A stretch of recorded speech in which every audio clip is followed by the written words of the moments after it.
These are the Chat City interviews from 103.2 Preston FM.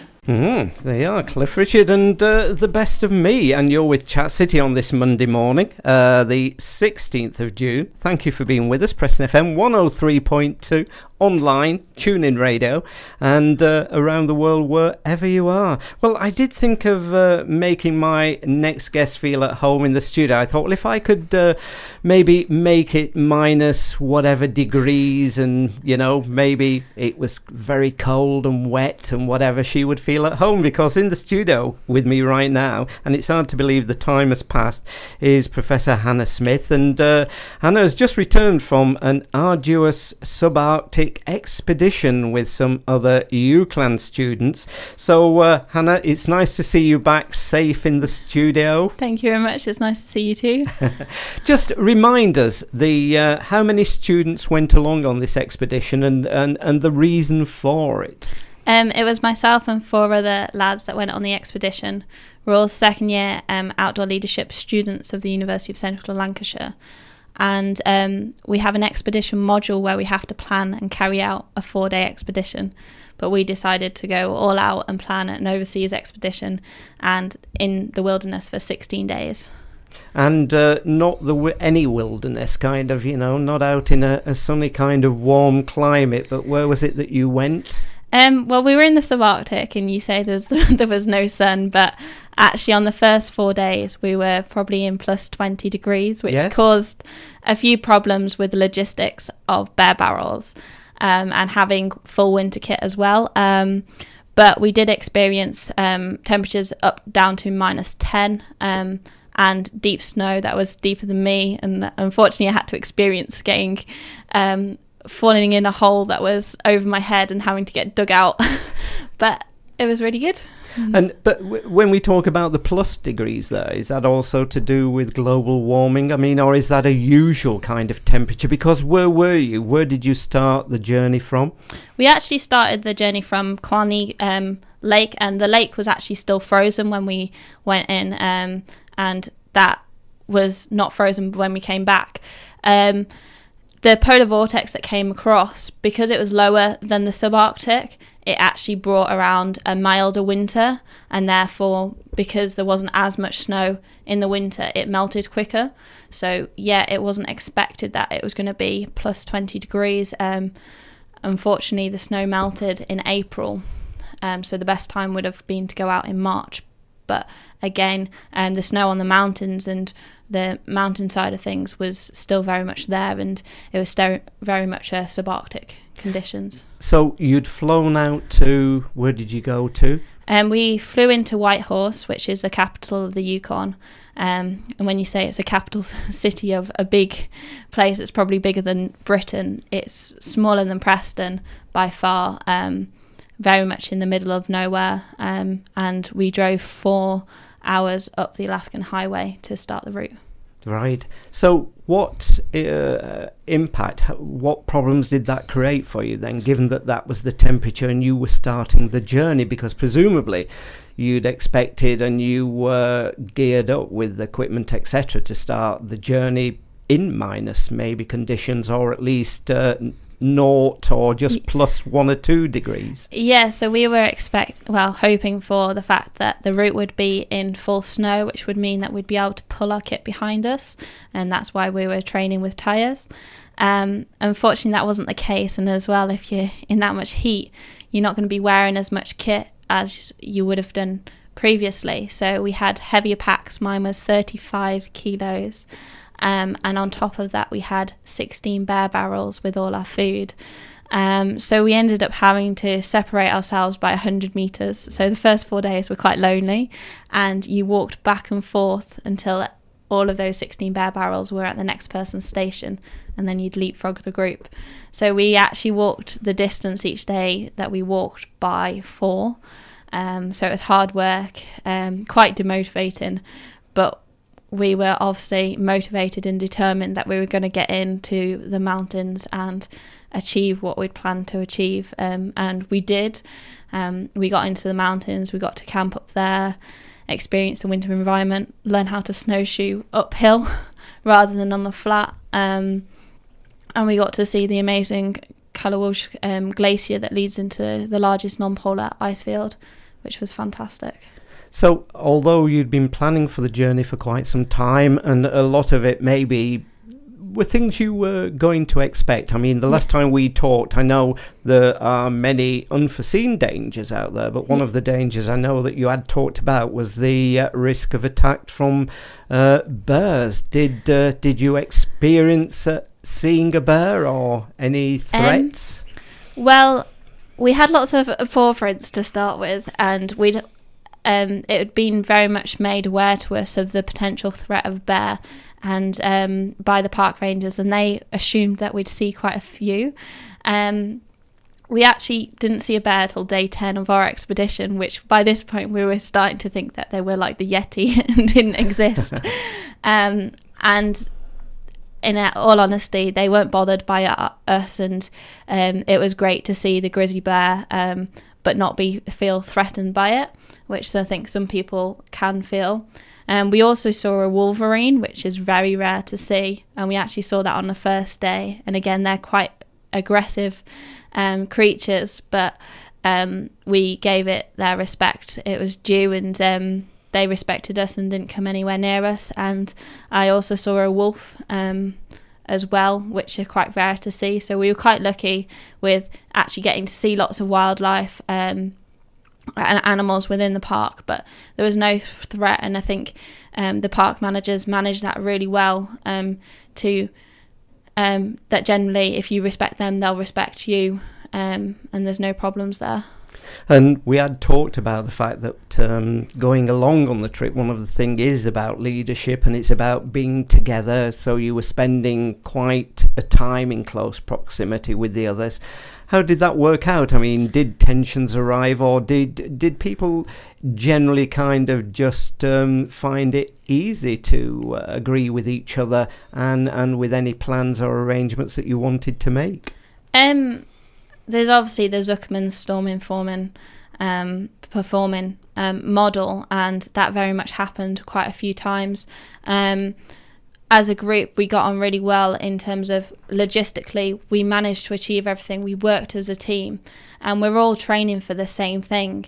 There were very hard decisions to make when things didn't go to plan, and people have different opinions. That's got to be expected. Everybody's their own individual, and we actually worked through them really well as a team, discussing all the options, because there is no leader. We're all people on the same level, and trying to find out what the best solution was, and safety was paramount to that, and we had to keep that in mind all the time. And sometimes our personal aims that we'd got, we had to compromise because group aims were more important, and it worked really well, and we came out as a team and from start to finish, and it wouldn't have been possible without the teamwork that we had out there. So how important had the meticulous planning been for the journey? Did it work out? Yeah, we put in a lot of effort, probably between 20 and 40 hours a week from September onwards with the planning. It was a totally new thing for us. We had been aware of lots of things, and you don't understand how much that goes into an expedition before you do it. And that is very much important, because if everybody is involved with that, they feel that it is their own, they have ownership of that expedition. And it also means that you have ownership of adaptability and flexibility of it. Whereas you're not sold, you're going to this place to do this. You've created your aims, the expedition around those aims, and come together as a team to achieve everything. And that was where a lot of the learning happened. But I think the learning for me happened more on expedition, in that there was lots of things that we had to overcome. It really increased my resilience and adaptability and flexibility, and that's the way it should be. You've created those aims, but you've allowed them to be flexible so you can always achieve them and keep it going and keep the morale high. Right. I mean, I'm sure it's something that probably I will never experience. So what is it like? I mean, does the world when you're out there seem a very small place or a very big place? And what about night? I mean, the sky must be beautiful. Well, that's if it was clear. What is the sky like at night? You actually, it's experiencing kind of midnight sun at the moment out there. So it was very weird to come back to having darkness at times. So it was very beautiful how the moon seems to be chasing the sun across the sky. And again, because it's still quite light, you don't see that many stars. But it was really, really nice. And you kind of lost concept of time, and it could be 10 o'clock at night, but it might feel like 6 o'clock in the afternoon. So it was very nice, and you felt very free and not constrained by time, walls and other people to be able to go and do things. And Whitehorse itself, is when we returned there, we didn't get our personal space. We were staying in a hostel, sharing rooms with 8 other people, but because their way of life is a lot slower, you don't feel rushed. You can have your own journey and do what you want out there. Right. Which is lovely. So does it give you a different kind of view of life? Does it give you a different perspective? Yeah, I think any travel does that, and every time you go to a new place, you see something different, and you might think that that part of their life belongs in your life. So you create lots of things from across the world that you see and adapt it into what you want. So what are the challenges ahead then for you now? Well, I'm actually going to Peru in 4 weeks. In 4 weeks' time? So it's planning and our final planning for that, making sure we've got everything that we need.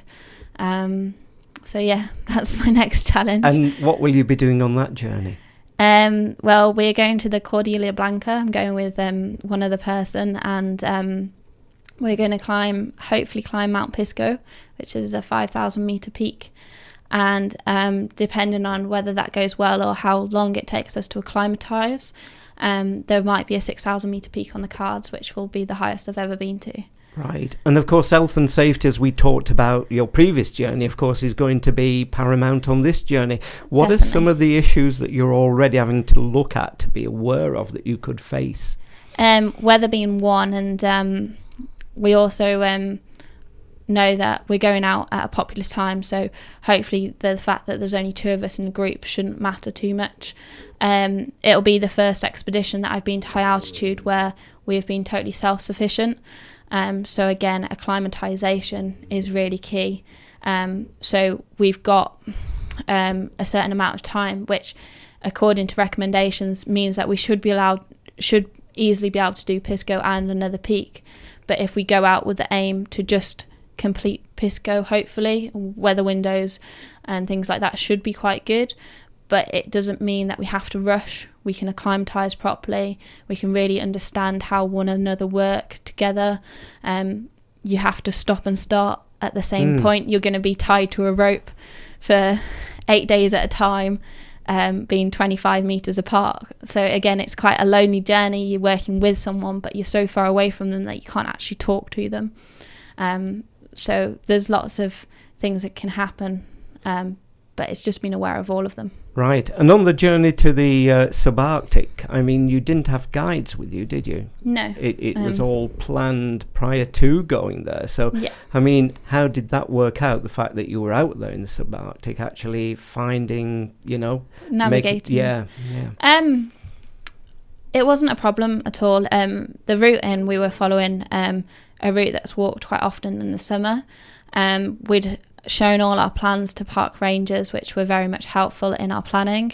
They had advised us at a point not to go somewhere that we wanted to go because they knew the local knowledge, and ultimately you've got to respect that and understand that they know more about the environment that you're going into.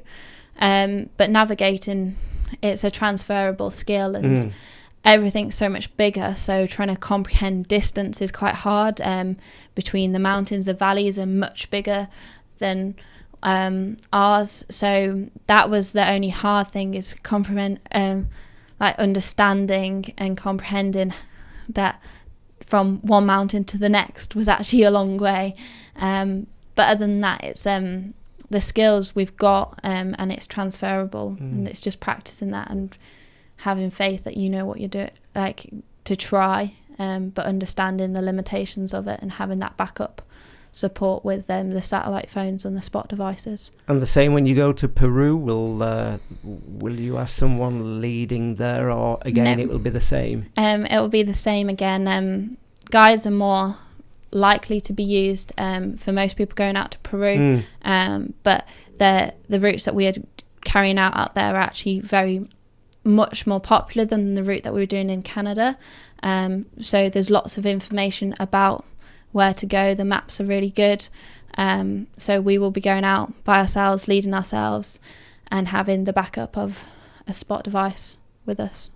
Right, well, Hanna, thank you for coming in this morning, and pleased to see you back safe, and maybe we can meet you after you've been to Peru and see where you're going after Peru. Thank you very much, and once again, thank you to our sponsors of the Travel Bursary and RAB for supporting us. Brilliant. Okay, thank you for coming in this morning. Thank you. If you have any news or events you'd like to share with Huey and our Chat City team, why not give us an email, chatcity@preston.fm.